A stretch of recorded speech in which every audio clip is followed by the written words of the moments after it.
Ya, saudara, bacaan IPU kerap menimbulkan kekeliruan kepada orang ramai berikutan indeks yang ditunjukkan mencatat angka rendah berbanding keadaan sebenar jerebu. Adakah itu benar? Bagaimana indeks ini diukur dan sampai bila masalah yang berlaku saban tahun ini barangkali akan berakhir? Sekali lagi kami bawakan ke studio pengarah bahagian udara Jabatan Alam Sekitar JAS, Puan Mashita Darus. Ada beberapa hari ini ya Puan dalam akhbar juga melaporkan timbul kekeliruan orang ramai dengan mata kasar dan apa yang dirasakan itu IPU yang agak tinggi, tetapi apa yang dilaporkan oleh media dan juga laman sesawang yang dikemaskini oleh JS tentang IPU ini menunjukkan mungkin ada perbezaan di situ. Ada timbul kekeliruan. Jadi kita nak faham, kita juga nak tahu mengenai mekanisme untuk mengukur IPU ini. Mungkin boleh Puan jelaskan. Terima kasih Ivan. Sebenarnya bila kita melihat situasi berjerebu, dia banyak dipengaruhi oleh jarak penglihatan yang kurang. Dan juga apabila berlakunya peningkatan kepekatan zarahan halus ataupun habuk di dalam udara, dan dia akan jadi bertambah teruk apabila terdapatnya wap air di udara, iaitu ketika hari hendak hujan. Jadi apabila timbul kekeliruan di kalangan orang awam, yang mana kita dapat rumutan daripada orang awam pada hari Sabtu yang lalu, di mana Lembah Kelang pada ketika itu kelihatan jerebu yang agak tebal, tetapi indeks bacaan kita masih lagi rendah pada tahap sederhana. Untuk makluman para sidang hadirin ataupun penonton pada hari ini, saya ingin maklumkan bahawa indeks pencemaran udara diukur berdasarkan standard protokol antarabangsa yang mengambil kira bacaan purata kepekatan habuk halus, iaitu habuk yang bersaiz bawah daripada 10 mikrometer dalam tempoh 24 jam. Jadi di sini terdapat kekeliruan kerana penglihatan kita nampak berjerebu tidak sepadan dengan indeks yang diukur. Kerana indeks yang diukur mengambil kira bacaan kepekatan 24 jam. Iaitu jika indeks kita pada hari ini, pada pukul 11, adalah 101, seperti yang dialami di Nilai dan Putrajaya, dan kita mengukur 100, kepekatan adalah daripada pukul 11 pagi semalam, iaitu 27 hari bulan. Jadi ia mengambil masa yang agak lama berbanding dengan penglihatan yang kita nampak secara real time, iaitu kita nampak di luar adalah berjerebu. Tapi pengukuran kita mengambil kira bacaan 24 jam. Ini kerana mengikut standard protokol antarabangsa, iaitu kita menggunakan pakai standard Agensi Perlindungan Alam Sekitar Amerika Syarikat, ataupun dalam bahasa Inggerisnya US EPA, United States Environmental Protection Agency. Pendedahan kepada kesihatan awam dalam tempoh 24 jam itu sebenarnya yang mengukur status kualiti udara ambient. Dan jika kita tengok kepada mata kasar kita, memanglah kita nampak berjerebu. Tapi kita kena tahu sebenarnya kalau pada masa itu sama ada tidak sihat ataupun sihat, kita berbalik kepada IPU.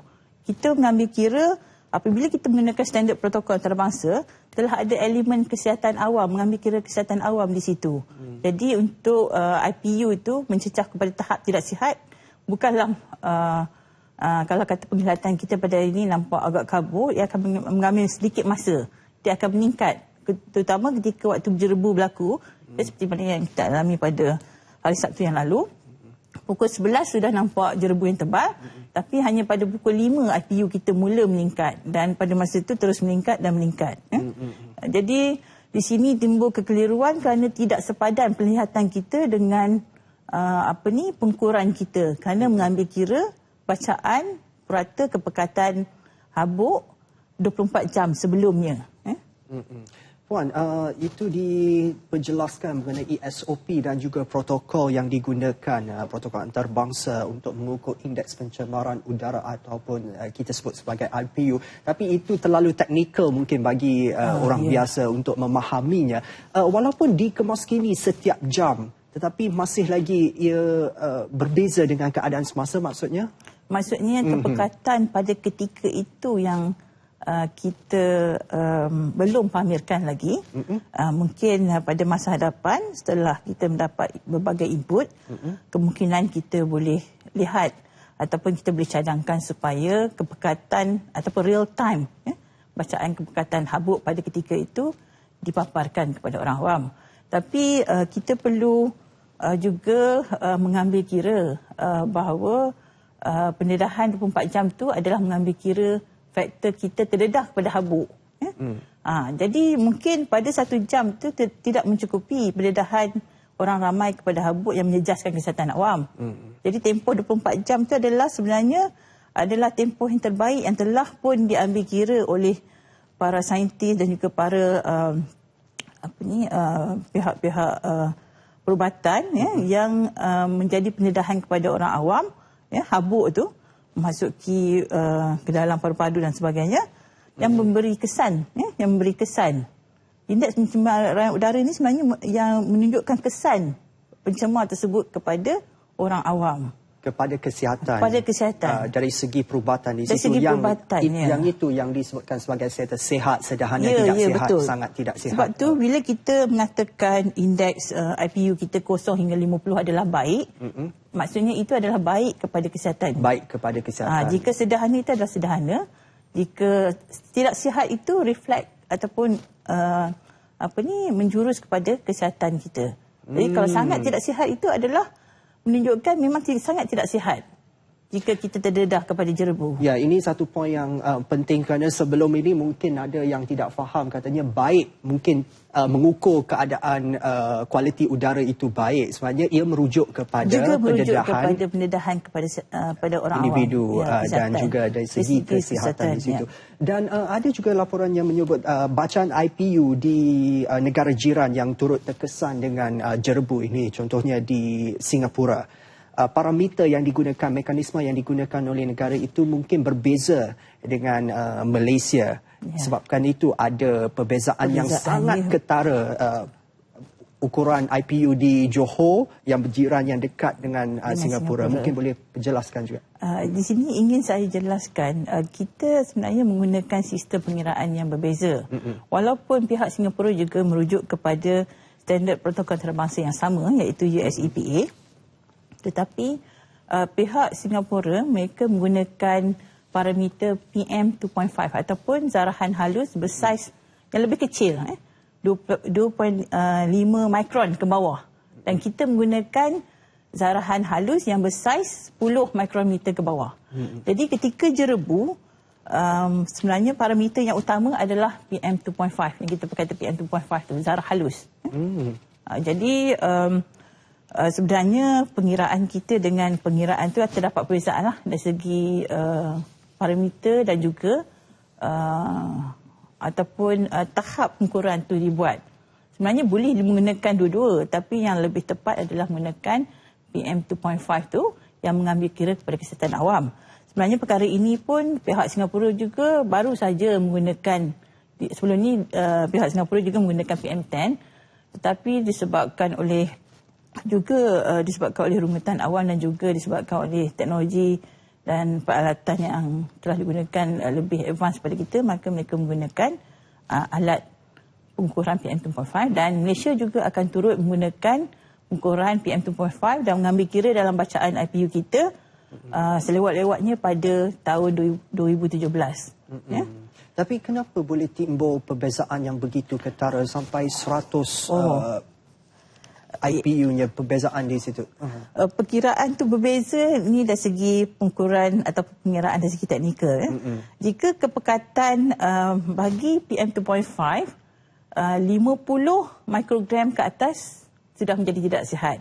Manakala bagi PM10 150 mikrometer per meter padu telah menjadi tidak sihat. Jadi kita nampak perbezaan di situ. Kalau PM2.5 yang digunakan adalah 50 saja, 50 mikrometer, 50 mikrogram per meter cube, manakala bagi PM10 adalah 150 mikrogram per meter cube.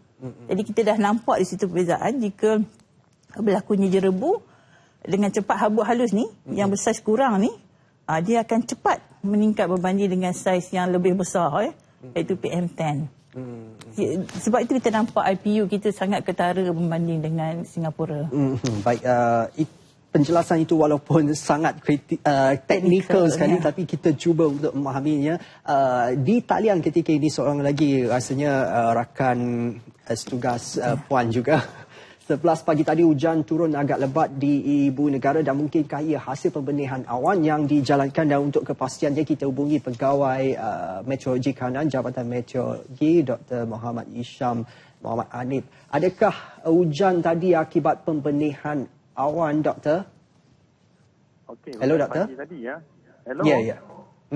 Okey, hujan pagi tadi sebenarnya kita belum lagi melaksanakan sebarang operasi pembenihan awan setakat ni. Jadi makna dia apa yang berlaku pagi tadi adalah hujan semula jadilah. Jadi mengikut sekarang ni kita punya operasi pembenihan awan akan hanya diaktifkan sekiranya kita dapati bacaan IPU kita untuk tempoh 72 jam berada pada paras tidak sihat. Kalau kita lihat kita punya IPU nilainya berada pada keadaan tidak sihat baru 48 jam tak silap saya. Jadi kita sekarang ni sedang bersiap sedialah. Jadi adakah Met Malaysia menjangkakan ataupun meramalkan akan berlaku hujan lagi untuk tempoh beberapa hari ini? Ini kerana hujan mungkin akan mengurangkan keadaan jerebu, itu yang kita faham dalam tempoh beberapa hari ini. Okey, untuk beberapa minggu yang lepas kita dapati yang jumlah hujan agak kurang di negara kita, terutamanya di kawasan yang terlibat dengan jerubu lah. Dan walaupun kita kata hujan kurang, tapi di utara Semenanjung kita dapati ada banyak aktiviti hujan berlaku, sama ada di sebelah pagi ataupun sebelah petang, termasuklah di Kelantan. Dan dengan corak perubahan angin yang kita jangkakan akan berubah pada besok dan lusa ni, maka kita juga menjangkakan akan berlaku perubahan dari segi jumlah hujan yang akan turun di Semenanjung dan juga di Sarawak. Di Sarawak kita jangkakan angin akan mula berubah pada besok hari, dan dengan perubahan angin ini maka kita jangkakan jerubu tebal yang sedang melanda di Sarawak pada ketika ini akan beransur-ansur berkuranganlah. Sementara di Semenanjung kita tengok corak perubahan angin akan hanya bermula pada 30 September, iaitu 2 hari lagi. Dan dengan corak perubahan angin ini juga kita turut menjangkakan yang jerubu akan beransur berkurangan lah. 30 September lusa ya, Doktor. Hello, Doktor. Ya, saya. Ya, kalau tidak berlaku hujan juga dan keadaan cuaca masih lagi kering, adakah Met Malaysia mengesyorkan ataupun bersedia untuk melakukan pembenihan awan? Kalau mengikut kita punya SOP yang dikeluarkan melalui Pelan Tindakan Jerubu Kebangsaan, saya rasa dah lebih 10 tahun pelan ni dia telah wujud. Memang jabatan kena melakukan operasi lah sekiranya diarahkan, dan juga sekiranya keadaan atmosfera kita kata sesuai lah untuk menjalankan operasi tersebut. Baik, terima kasih. Kita memang setakat ni kita memang sentiasa bersedia bahan-bahan garam dan juga dari segi staff kita memang dah bersedia lah. Baik, terima kasih Doktor atas penjelasan itu. Okey, sama-sama. Ya, kita kembali perbincangan bersama Pengarah Bahagian Udara Jawatan Alam Sekitar Puan Mashita Darus. Disebutkan tadi mungkin menjelang Oktober baru akan berakhir. Mungkin JS ada penjelasan apabila dikatakan Oktober, rasanya agak dekat, selang 2-3 hari lagi dah melangkah ke Oktober. Katanya jerebu akan berakhir, tapi mengikut mata kasar yang dapat kita lihat ketika ini, kita tak dapat nak menjangkakan adakah keadaan akan berubah secara mendadak menjadi langit biru terus cerah. Sebenarnya keadaan jerebu ni banyak bergantung kepada faktor meteorologi. Jadi apabila yang dikatakan oleh pihak meteorologi angin akan bertukar arah, jadi itu adalah jangkaan yang telah dibuat oleh pihak Jabatan Meteorologi yang dijangkakan pada mungkin pertengahan Oktober ni akan berlaku corak perubahan angin.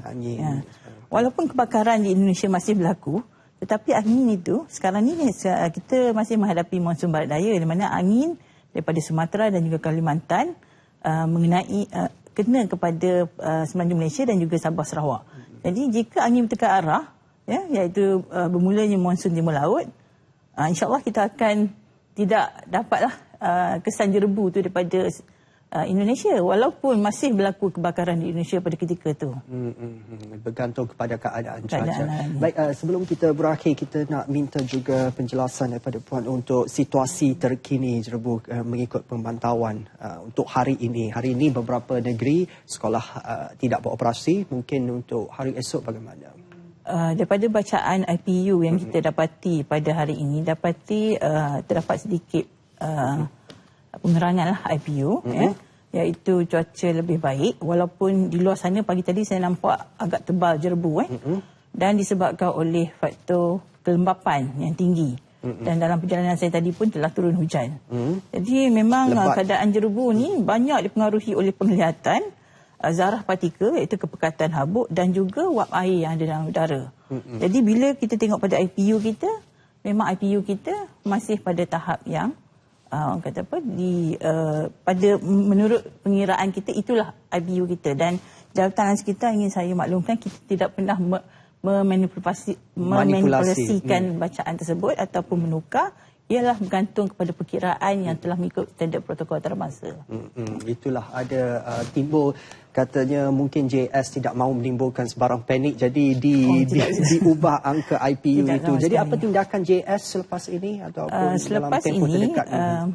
Dalam tempoh terdekat ini bagi menangani ataupun ada juga yang mengatakan sama ada kita masih lagi boleh menerima keadaan kebakaran di Indonesia ni.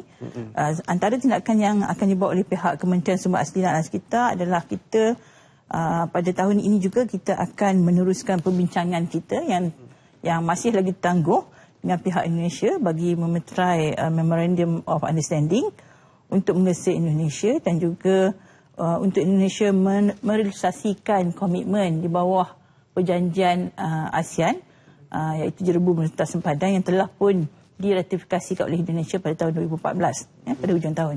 Jadi kita hendak minta komitmen Indonesia lah supaya melaksanakan tanggungjawab sebagai negara parti dengan melaksanakan tindakan-tindakan pencegahan bagi mengurangkan kebakaran tanah dan hutan di Indonesia.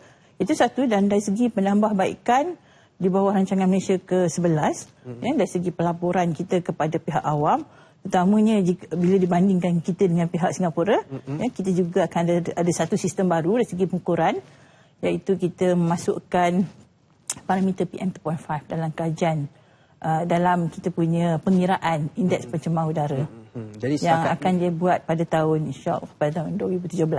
Jadi setakat ni kita masih lagi berpandukan kepada apa yang dikemas kini di laman sesawan JAS. Yang dikemas kini sebenarnya setiap jam. Untuk tempoh ketiga ini. Baik, terima kasih kepada Pengarah Bahagian Udara JAS Puan Masyidah Darus atas penjelasan itu.